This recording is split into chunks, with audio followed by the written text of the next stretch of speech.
இன்னைக்கு நீங்க கேட்க போற 3 கதைகளுமே உங்க வாழ்க்கைய வேற கட்டத்துக்கே கூட்டிட்டு போகும். அதனால இந்த கதைகளை ஸ்கிப் பண்ணாம முழுசா கேளுங்க. வாங்க கதைக்குள்ள போகலாம். மலைகளால் சூழப்பட்ட ஒரு அமைதியான கிராமத்தில் மாஸ்டர் லீ என்ற ஒரு துறவி வாழ்ந்தார். அவருடைய அறிவுரைகள் பலரின் வாழ்க்கையின் மாற்றும் சக்தி கொண்டவை என்பதால் பல பகுதிகளில் இருந்தும் மக்கள் அவரை சந்திக்க வந்தார்கள். ஒருநாள் ஒரு இளைஞன் மாஸ்டர் லீயை சந்திக்க வந்தான். அவன் மிகவும் பதட்டமாகவும் மன அழுத்தத்தோடும் இருந்தான். மாஸ்டர், என் மனது மிகுந்த குழப்பமாகவும் பதற்றமாகவும் இருக்கிறது. என் மனதில் ஒரு புயல் உள்புறமாக உள்ளதைப் போல் தெரிகிறது. நான் எதையெதையோ முயற்சி செய்தாலும் என்னால் அமைதியை அடைய முடியவில்லை. தயவு செய்து எனக்கு உதவுங்கள் என்றான். மாஸ்டர் லீ சிரித்துவிட்டு கேட்டார். நீ தினமும் உன் வீட்டை சுத்தம் செய்வாயில்லையா என்று கேட்டார். அந்த இளைஞனும், ஆமாம் மாஸ்டர், தினமும் சுத்தம் செய்வேன். சுத்தமான வீடுதான் எனக்கு நிம்மதியை தரும். நீ ஒரு வாரத்துக்கு வீட்டை சுத்தம் செய்யாமல் விட்டால் என்னாகும் என்று துறவி கேட்டார். அது தூசியும் குப்பையுமாக மாறும் என்று இளைஞன் பதிலளித்தான். துறவி தலையசைத்து, உன் மனதும் உன் வீட்டைப் போலவேதான். தினமும் அது கவலைகள், பயம் மற்றும் எதிர்மறை எண்ணங்கள் போன்ற தூசிகளை சேர்க்கிறது. அதை தினமும் சுத்தம் செய்யாவிட்டால் அது குழப்பமடைந்து வாழ்க்கையை நிம்மதியாக வாழ முடியாததாக மாறிவிடும் என்றார். ஆனால் மனதை எப்படி சுத்தம் செய்வது என அந்த இளைஞன் கேட்டான். துறவி அவனை அருகிலிருந்த ஒரு குளக்கரைக்கு அழைத்துச் சென்றார். நீர் தெளிவாகவும் அமைதியாகவும் இருந்தது. துறவி ஒரு பிடி மண்ணை எடுத்து நீரில் போட்டார். நீர் உடனே மங்களமானது. இப்போது நீரைப் பார் என்று கூறினார்.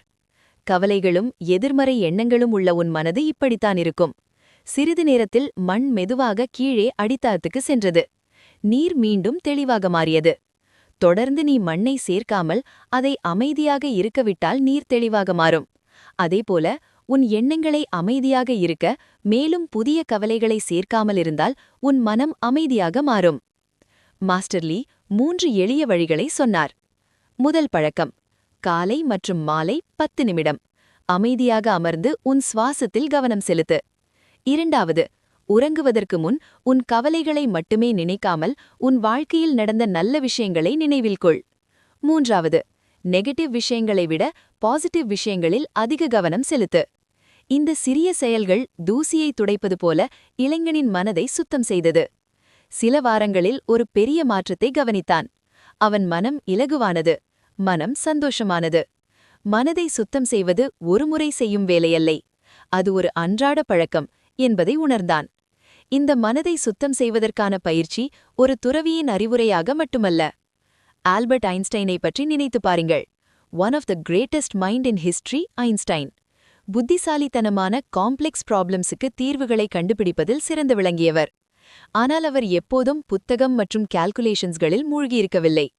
அவர் தனது மைண்டை ரிலாக்ஸா வைத்துக்கொள்ள அவர் அடிக்கடி இயற்கையோடு நீண்ட நடைப்பயிற்சி செய்வாராம். அல்லது அவருக்கு மிகவும் பிடித்த மியூசிக்கல் இன்ஸ்ட்ருமெண்டான வயலினை வாசிப்பாராம். இந்த ஆக்டிவிட்டீஸ் அவருக்கு தேவையில்லாத எண்ணங்களிலிருந்து விலகியிருக்க சிறப்பாக செயல்படவும் உதவியது. கிரியேட்டிவிட்டி மற்றும் கிளாரிட்டியான சிந்தனைகள் கிடைக்க மைண்டுக்கு சிறிது ஓய்வு கொடுக்க வேண்டும் என்று நம்பிக்கை வைத்திருந்தார். நினைவில் வைத்துக் கொள்ளுங்கள், ஒரு அமைதியான மனதே பெரிய சாதனைகளை படைக்க உதவும். உங்கள் மனம் உங்களின் முக்கியமான சொத்து. உங்கள் உடம்பை பராமரிக்க நேரத்தை செலவிடுவது போலவே உங்கள் மனதிற்கும் தினசரி கவனம் தேவை. ஒரு சுத்தமான மனதே ஒரு அமைதியான வாழ்க்கைக்கு அடித்தளம். ஒவ்வொரு நாளும் உங்கள் மனதை சுத்தம் செய்ய சிறிது நேரத்தை எடுத்துக்கொள்ளுங்கள். மனதை சுத்தம் செய்ய தினமும் சிறிது நேரத்தை ஒதுக்குபவரா நீங்கள்? ஆமெனில் கமெண்ட் பாக்ஸில் உங்களின் அனுபவத்தை பகிர்ந்து கொள்ளுங்கள். இல்லையென்றால் இன்றே இந்த டிப்ஸை முயற்சி செய்து பாருங்கள். பிறகு அது உங்களுக்கு எப்படி வேலை செய்தது என்பதை தெரியப்படுத்துங்கள். இப்போ அடுத்த கதைக்குள்ள போகலாம் வாங்க. ஒரு கிராமத்துல சூர்யா என்ற ஒருவன் வாழ்ந்து வந்தான். சூர்யா எப்போதும், என் வாழ்க்கை ஏன் கஷ்டமாக இருக்கிறது, எதை செய்ய முயன்றாலும் நான் தோல்வியை அடைகிறேன், எல்லாமே எனக்கு எதிராகவே நடக்கிறது என்று புலம்பிக் கொண்டே இருப்பான். அவனின் நண்பன் குமார் மிகவும் நேர்மறையாக வாழ்பவன். அவன் எப்போதும் சூர்யாவை ஊக்கப்படுத்துவான். நீ உன் சிந்தனைகளை கட்டுப்படுத்த வேண்டும். உன் மனதில் நல்ல எண்ணங்களை விதைத்தால் உன் வாழ்க்கை மாற்றம் காணும் என்று சொல்வான். ஆனால் சூர்யா கண்டுகொள்ளாமல், என்ன சிந்தனை, என்ன வாழ்க்கை, எனக்கு எல்லாம் முடிந்து போச்சு என்று சொல்வான். ஒரு நாள் குமார் சூர்யாவிடம் சொன்னான், நீ எப்போதும் உன் வாழ்க்கை குறித்து புலம்புகிறாய். உன் மனதை மாற்ற ஒரு சோதனை செய்யலாம். நீ இதை பின்பற்றினால் உன் வாழ்க்கையில் வித்தியாசம் வருவதை பார்ப்பாய் என்றான் குமார். சூர்யா சளிப்புடன், நீ சொல்லு, நான் பார்க்கிறேன் என்றான். குமார் ஒரு தட்டில் 3 விதை மூட்டைகளை எடுத்து வந்தான். முதல் மூட்டையில் கோதுமை விதைகள் இருந்தன. இரண்டாவது மூட்டையில் முளைகள் ஏற்படாத பழைய விதைகள் இருந்தன. மூன்றாவது மூட்டையில் கரைப்பட்ட முளைகள் இருந்தன. இந்த 3 விதைகளை உன் வீட்டின் பின்புறத்தில் உள்ள 3 பகுதிகளில் விதை. நீயே அதனை வளர்த்து பார்த்து முளைவை சொல்லு என்றார் குமார். சூர்யாவுக்கு நம்பிக்கை இல்லாவிட்டாலும் தனது நண்பனின் ஆசையை மதித்து விதைகளை விதைத்தான். கோதுமை விதைகள் விரைவாக முளைத்தன. அவை அழகாக தழைத்தன. தங்க நிறத்தில் கோதுமைகள் விளைந்தன. பழைய விதைகள் ஒன்றுமே வளரவில்லை. நிலத்தை கெடுத்துவிட்டன. கரைப்பட்ட முளைகள் மற்ற பசுமையான பகுதிகளுக்கும் பரவி நிலத்தை அழிக்கத் தொடங்கின. 1 மாதத்திற்குப் பிறகு குமார் சூர்யாவை பார்க்க வந்தான். உன் நிலத்தில் என்ன நிகழ்ந்தது? சூர்யா கோதுமை பகுதியை காட்டினான். இதோ, இந்த இடத்தில் நான் நல்ல மகசூலை பெற்றேன். பழைய விதைகளைக் காட்டி, இந்த இடத்தில் என்ன செய்தாலும் பயனில்லை. கரைப்பட்ட விதைகளைக் காட்டி, இங்கே முளைகள் மற்ற இடத்தையும் கெடுக்கத் தொடங்கின. நான் அவற்றை அகற்றிய பிறகே நிலம் சுத்தமானது என்றான். குமார் சிரித்தபடி, உனது மனதும் உன் வீட்டைப் போலவேதான். நீ நல்ல சிந்தனைகளை விதைத்தால் அது உன் வாழ்க்கையை வளமாக மாற்றும். பழைய எண்ணங்களை பிடித்து வைத்திருந்தால் அது பயனற்றதாகவே இருக்கும். ஆனால் எதிர்மறை சிந்தனைகள் உன் மனதையே ஆக்கிரமித்து உன்னை அழித்துவிடும். நீ எதை வளர்த்து பார்க்கிறாயோ அதுவே உன் வாழ்க்கையாக இருக்கும். சூர்யாவுக்கு இப்போது உண்மை புரிந்தது. அவன் தோல்விக்கு காரணம் அவனுடைய எதிர்மறை சிந்தனைகளே என்று தெரிந்தது.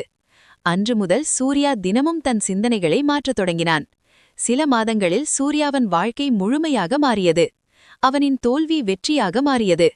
அவன் மனதிலிருந்த சோம்பலான எண்ணங்கள் தெளிந்தன. மகிழ்ச்சியான வாழ்க்கை அவனுக்கு கிடைத்தது. இந்த கதையிலிருந்து நாம் புரிந்து கொள்ள வேண்டியது, உங்கள் மனம் ஒரு கண்ணாடி போன்றது. நீங்கள் அதில் எதை விதைக்கிறீர்களோ அது உங்கள் வாழ்க்கையாகிறது. நேர்மறை சிந்தனைகள் உங்கள் வாழ்க்கையை வளமாக மாற்றும்.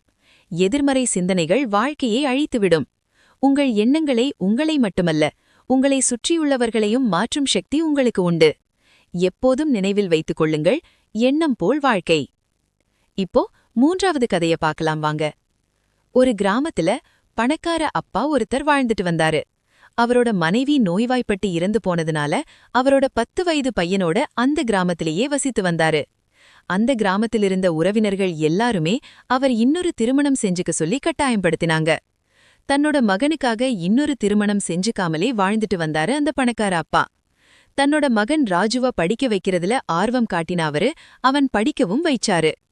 ஆனால் ராஜுக்கு படிப்புல கொஞ்சம் கூட நாட்டமில்லை. அப்படியே கொஞ்சம் நாட்களும் போச்சு.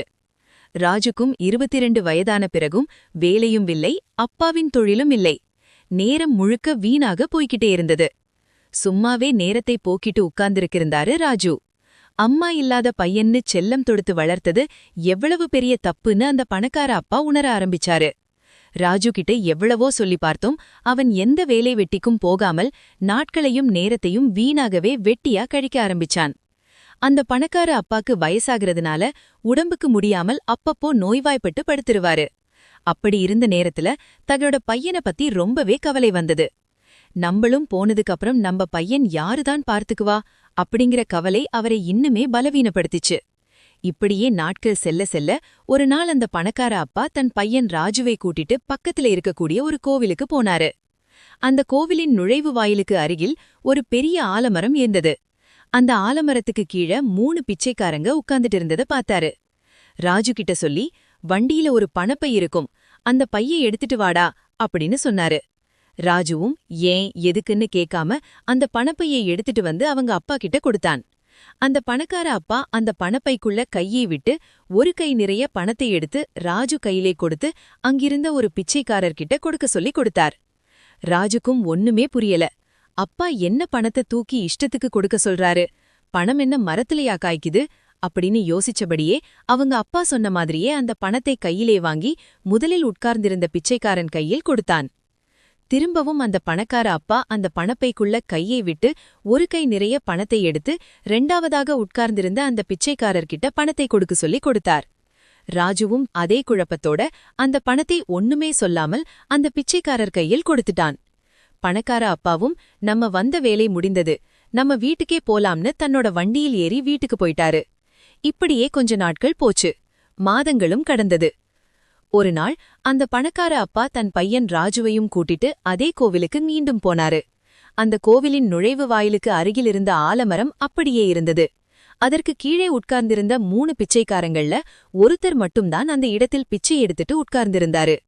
ராஜுவோட அப்பாவும் ராஜுவையும் கூட்டிட்டு அந்த பிச்சைக்காரன் பக்கத்துல போனாரு. அந்த பிச்சைக்காரனை பார்த்து ராஜுவோட அப்பா, ஐயா, உங்களுக்கு என்னை ஞாபகம் இருக்கா? நீ கேட்டார். அந்த பிச்சைக்காரரும், சாமி, உங்களை ஞாபகமில்லாமல் இருக்குமா? நீங்க போன வருஷம் கொடுத்த பணத்தை வச்சுதான் 3 மாசமா உட்கார்ந்து சாப்பிட்டேன். பிச்சையெல்லாம் எடுக்கவே இல்லை. இப்போ மறுபடியும் பணம் தீர்ந்து போச்சு சாமி, அதனாலதான் நான் மறுபடியும் பிச்சை எடுக்கிற தொழிலுக்கே வந்துட்டேன் அப்படின்னு சொன்னான் அந்த பிச்சைக்காரன். உடனே அந்த பணக்கார அப்பா, சரி, உங்க கூட இன்னும் 2 பிச்சைக்காரர்கள் இருந்தாங்களே, அவங்க எங்க அப்படின்னு கேட்டார். அந்த பிச்சைக்காரர், இந்த எதிர்பக்கம் ஒரு பழக்கடை இருக்கு பாருங்க. அந்த பிச்சைக்காரர், அந்த எதிர்பக்கம் ஒரு பழக்கடை இருக்கு பாருங்க, அங்க போய் கேளுங்க அப்படின்னு சொல்ல, அந்த பணக்கார அப்பாவும் பையனும் பழக்கடைக்குள்ள போனாங்க. அந்த பணக்கார அப்பாவ பார்த்ததுமே அந்த பழக்கடைக்காரர் சாமி அப்படின்னு சொல்லி அவரு கால்ல வந்து விழுந்தாரு. அந்த பணக்கார அப்பாக்கு ஒண்ணுமே புரியல. ஐயா, நீங்க எதுக்கு என்னோட கால்ல வந்து விழுறீங்க அப்படின்னு அந்த பணக்கார அப்பா அவரை பார்த்து கேட்டாரு. உடனே அந்த பழக்கடைக்காரர் சொன்னாரு, ஐயா, என்ன உங்களுக்கு ஞாபகம் இல்லையா?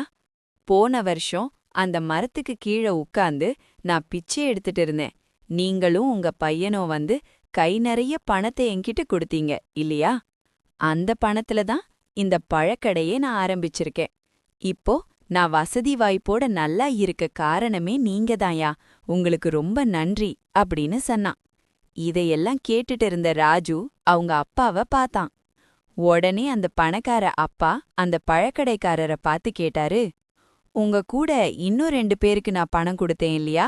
அவங்க 2 பேரும் எங்க அப்படின்னு கேட்க, அந்த பழக்கடைக்காரர், அந்த மரத்துக்கு கீழே உட்கார்ந்துட்டு இருக்கிற இவர் ஒருப்பர் அப்படின்னு சொன்னாரு.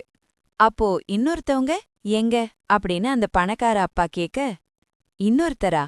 நீங்க நேரா போனீங்கன்னா அங்க ஒரு தரிசன நிலை இருக்கும். அங்கதான் நீங்க பணம் கொடுத்த இன்னொரு பிச்சைக்காரர் உட்கார்ந்துட்டு இருக்காரு அப்படின்னு பழக்கடைக்காரர் சொன்னாரு. இத கேட்ட பணக்கார அப்பா, ஏன் அங்க என்ன பண்றாரு அப்படின்னு கேட்டாரு. உடனே அந்த பழக்கடைக்காரர் சொன்னாரு, அதை ஏன் கேக்குறீங்க ஐயா? நீங்க கொடுத்த பணத்தை வச்சு அவர் சூதாட்டம் விளையாடி விளையாடி அதிலேயே அவர் மூழ்கி போயிட்டாரு. பகலெல்லாம் அங்க உட்கார்ந்து சூதாட்டம் விளையாடுவாரு. அதுக்கப்புறமா மாலை நேரத்துல இந்த மரத்துக்கு கீழே வந்து உட்கார்ந்து பிச்சை எடுப்பாரு. இதேதான் நாள் முழுக்க அவர் செஞ்சுக்கிட்டு இருக்காரு அப்படின்னு அந்த பழக்கடைக்காரர் சொன்னாரு. உடனே அந்த பணக்கார அப்பா தம் பையன் ராஜுவையும் கூப்பிட்டு அவங்களோட வீட்டுக்கே வந்துட்டாங்க. அந்த பணக்கார அப்பா ராஜு கிட்ட, பாத்தியா ராஜு, போன வருஷம் 3 பிச்சைக்காரன்களுக்கு நான் பணம் கொடுத்தேன். அதுவும் உன் கையாலேயே கொடுக்க வச்சேன். அந்த 3 பேரோட நிலைமையையும் நீ இன்னைக்கு பாத்துட்டு வந்திருக்க. முதல்ல பணம் கொடுத்த அந்த பிச்சைக்காரன் நேரத்தையும் பணத்தையும் எப்படி உபயோகமா பயன்படுத்த தெரியாம அவன் இருந்த அதே நிலையிலேயே இப்பவும் இருக்கான். 2வது பணம் கொடுத்த அந்த பிச்சைக்காரன் நேரத்தையும் பணத்தையும் தப்பான வழியில செலவழிச்சு அவன் இருந்த நிலைமைய விட இன்னுமே மோசமான ஒரு நிலைமைக்கு வந்திருக்கான். 3வதா நீ பணம் கொடுத்த அந்த பிச்சைக்காரர் நேரத்தையும் பணத்தையும் பொன்னா மதிச்சு உழைப்ப மட்டுமே நம்பி சொந்தமா ஒரு கடை வச்சு அவனோட நிலைமையிலிருந்து இப்போ நல்ல மேன்மையிலையும் உயர்ந்து வாழுறான். இந்த 3 பேரோட வாழ்க்கைய பார்த்ததிலிருந்து நீ ஒரு விஷயத்த நல்லா புரிஞ்சுக்கோ. இந்த காலத்துல பணமும் நேரமும் நமக்கு எவ்வளவு முக்கியம் அப்படிங்கறத அவங்க 3 பேரை பார்த்து நீ நல்லாவே கத்துட்டு இருந்திருப்ப. இன்னைக்கு இல்ல நாளைக்கு சம்பாதிக்கலான்னு நாம வெட்டியா செலவழிக்கிற நேரம் அப்படிங்கறது திரும்ப நமக்கு கிடைக்கவே கிடைக்காது. காலம் பொன் போன்றதுன்னு பெரியவங்க சொல்லுவாங்க. அத நீ புரிஞ்சுக்கணும் அப்படிங்கறதுக்காக தான் போன வருஷம் உன்னையும் கூட்டிட்டு போய் 3 பிச்சைக்காரன்களுக்கும் நான் உன் கையால பணம் கொடுக்க சொன்னேன். இப்போ உன்னோட புண்ணியத்தால ஒருத்தர் நல்ல நிலைமையில இருக்காரு. அதனால நல்லா யோசிச்சு முடிவு செய். உன்னோட நேரத்தை ஒரு நல்ல விஷயத்துக்காக பயன்படுத்து. இன்னைக்கு போனா நாளைக்கு நமக்கு கிடைக்கவே கிடைக்காது. எந்த விஷயத்தையுமே நாளைக்குன்னு தள்ளி போடாத. நன்றே செய், அதை இன்றே செய் அப்படிங்கறதையும் மறக்காத. உன்னை சுத்தி இருக்கிறவங்க உன்னை என்னதான் உதாசீனப்படுத்தினாலும் அதையெல்லாம் இந்த காதுல வாங்கி அந்த காதுல விட்டுட்டு உன்னோட உழைப்ப மட்டுமே நம்பி உன்னோட வாழ்க்கையில பல சாதனைகள் செய். அதுதான் உனக்கு கிடைச்ச நிரந்தரமான வெற்றி அப்படின்னு நேரத்தோட அருமைய தன்னோட பையனுக்கு புரிய வைத்தார் அந்த பணக்கார அப்பா. இந்த கதை ராஜுக்கு மட்டும் இல்ல, நம்மள பல பேர் இந்த மாதிரி தான் நேரத்தை வீணா வெட்டியா செலவழிச்சிட்டு இருக்கோம். அடுத்தவங்க பத்தி குறை பேசுறதுலயும், அடுத்தவங்கள பார்த்து பொறாமப்படுறதுலயும், அடுத்தவங்க வாழ்க்கைய கெடுக்கிறதுலயும் நம்ம நேரத்தை ஒதுக்காம நம்ம வாழ்க்கைய நம்மளோட சொந்த உழைப்பால வாழறதுக்கு பார்த்தா எல்லாருக்குமே அவங்களோட லைஃப் ரொம்பவே அழகானதா மாறிடும். கண்டிப்பா இந்த கதைகள் உங்களுக்கு பிடிச்சிருக்கும் அப்படின்னு நம்புறேன். உங்க வாழ்க்கையில நீங்க தொடங்க போற எல்லா விஷயங்களும் வெற்றி பெற என்னுடைய வாழ்த்துக்கள். மேலும் இது போன்ற நல்ல நல்ல கதைகளை தொடர்ந்து பார்த்து மகிழ இந்த சேனலை சப்ஸ்கிரைப் செய்யுங்கள். உங்கள் கருத்துக்கள் மற்றும் உங்களுக்கு பிடித்த கதை எதுன்னு கமெண்ட் பாக்ஸில் தெரிவியுங்கள். இந்த வீடியோ உங்களுக்கு பிடிச்சிருந்தா லைக் செய்யுங்க. மீண்டும் மற்றொரு வீடியோவில் உங்களை சந்திக்கிறேன். நன்றி.